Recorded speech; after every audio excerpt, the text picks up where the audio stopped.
picture.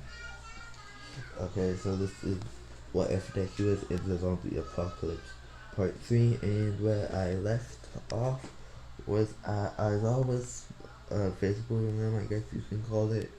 So let's get right into it and start in the.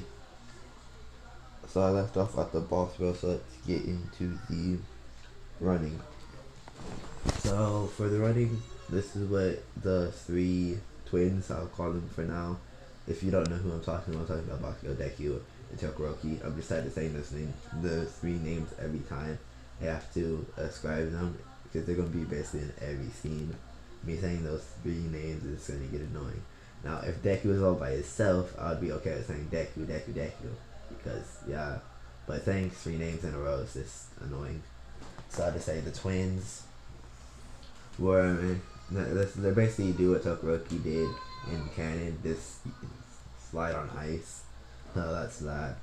So grip test, they get after they get 789 kilograms. Long jump, they would use poison, inject it into themselves, and to make wings fly, come out their back, and just stand perfectly fine in the air. Because if they can make dragons, why can't they make little dragon wings? Like, come on now, they can make dragons, animals. Little wings should be nothing. So yep, they're just gonna use little wings, fly up, sit right there, be completely fine. Them all three do that, but one of them look like angel wings, one of them look like they could be demon wings, one of them looks like they could be dragon wings, and they're just all just like, they're not all right there at the same time, but you know, as they get caught up. So they basically get affinity. Rocket gets affinity because I'm pretty sure.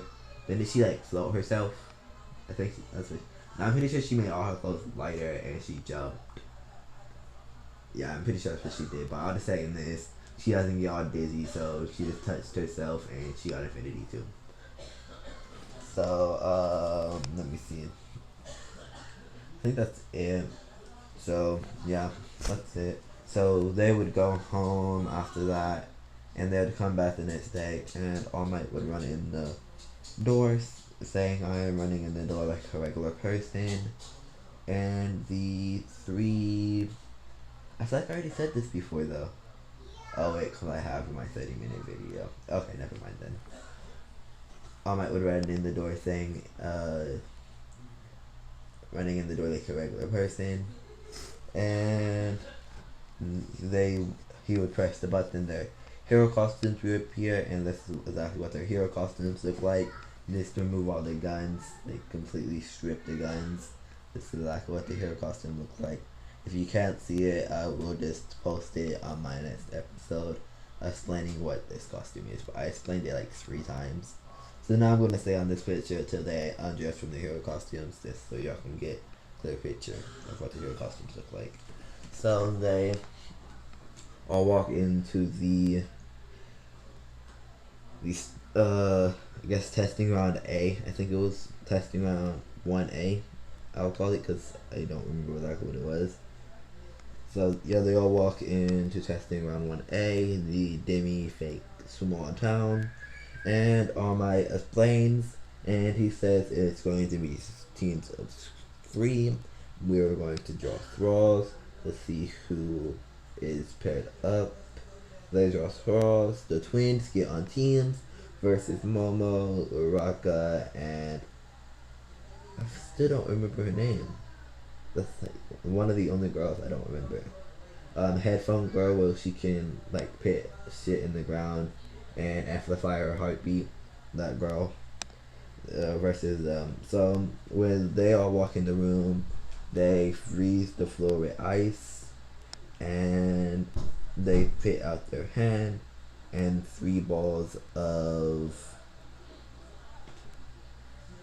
poison appear, and that's poison that they had stored up from the physical exam. So they just invented that little poison that they had left because they can store the poison in their body, so they don't always have to inject themselves with it or like breathe it in. They can just inject themselves with the poison and it will just stay in their body until they use it.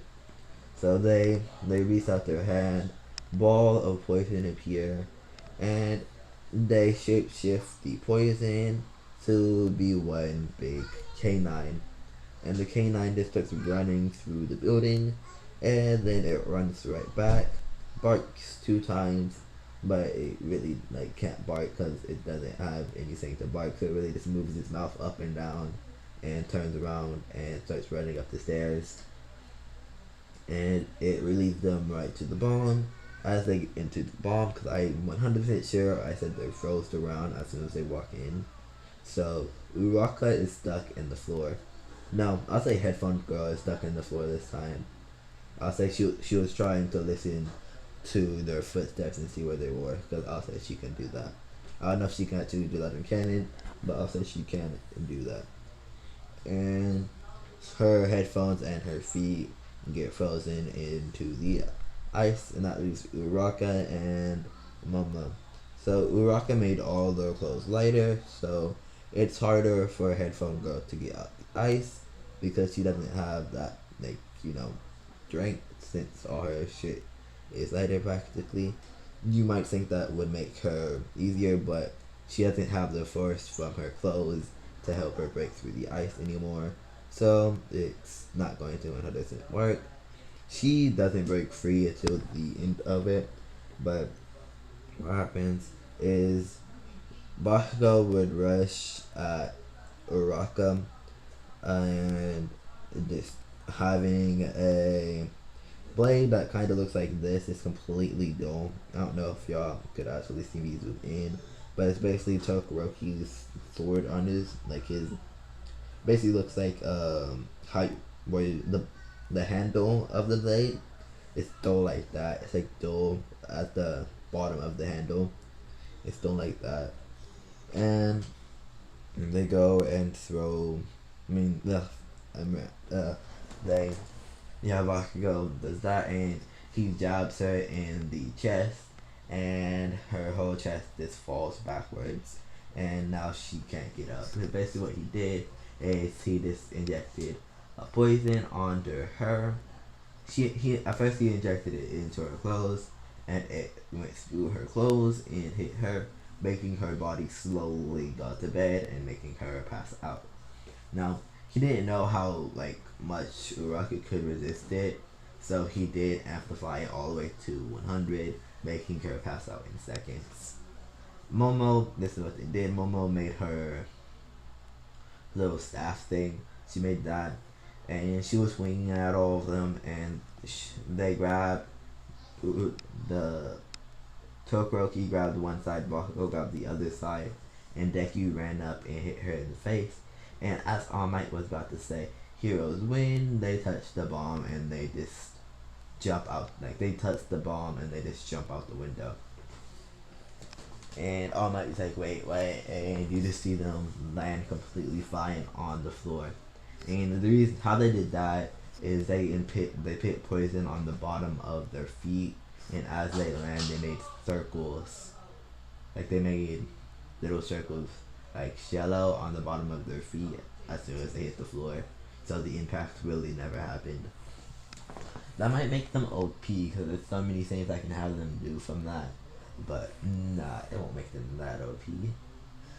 So they go and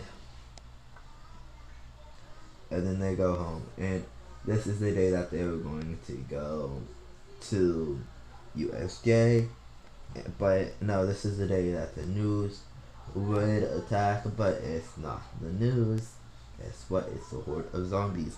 And the horde of zombies get into the building, and as everybody's running through the halls panicking, they don't know that it's zombies, but the twins get pushed up against a wall, and against a window, and they see that it's zombies.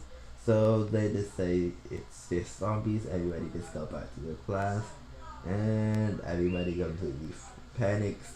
And the windows start talking about the zombie virus that was spreading on the news. If you remember me bringing it up twice in part 1 and part 2, I said news update, and for part 1, I said the news was on and it was talking about a zombie virus. So yeah, that's how that came in play. And So Deku automatically said explain, the kid explained, and he says, oh, well, we are a lot of pro heroes here, we all should be fine, and they all go back to their class. Deku, Bakugo say, no, we're not going to be fine, we need to go, but nobody really believes them, except Momo, Uraraka, Buff Dude. Aizawa follows because half his class just went out the door. Mind Control Dude, he doesn't think they're cocky yet, so he ends up following Deku.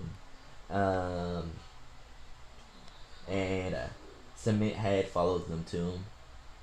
Let me make sure I started the timer. Just making sure I started the timer. Okay, I did start the timer. Okay, okay, because I don't want to overdo the video. Let me get to. Okay, so Cement Head goes, and they steal the bus that was gonna take them to USK, and they take it to a store, and the store is completely abandoned. The door is still unlocked. It's completely abandoned. So that's how bad it is. It in the matter of the morning into the afternoon, because in the morning it wasn't there, but as soon as it hit afternoon, the virus was there, and it spread in half the whole city already. And zombies from other cities are there because that's how the virus spreads. Zombies have to come, fight somebody, and keep going. So basically, all the world is affected with zombies except one place, and that's Antarctica. That's how cold it is. But I'm not going to allow them to move up there. That's way too I could make them move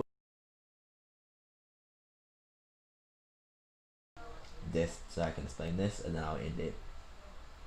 I could make them move up there, but I don't want them to. So I might in the future, part 10 or part 15, might have them move up there just to get some resources, maybe see what's happening up there. I might have them travel up there, but I don't think I'm gonna have them stay because I don't like that possibility. So they all get in the bus and they drive to a store. The door is wide open, and they are about to go in the store, and I'm going to leave it off there.